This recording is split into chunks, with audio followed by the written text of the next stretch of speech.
Alright guys, welcome back to the channel. It's Noah here with CustomRCMods, and today's clip comes from a flying session about a month ago, just casually chasing here. I really had no intentions of uploading this clip, however I really think that it turned out great here, even on this overcast day, and I really wanted to showcase how well this airplane flies. Now this one is the Hanger's Simple Stick, of course, as you could probably recognize.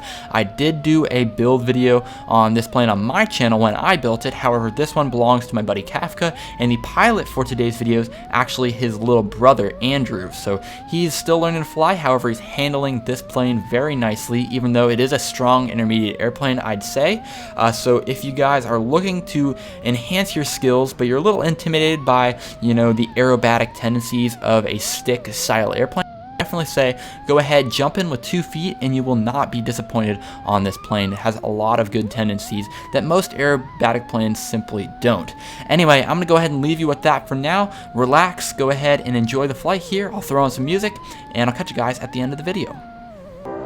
We are reaching for the stars.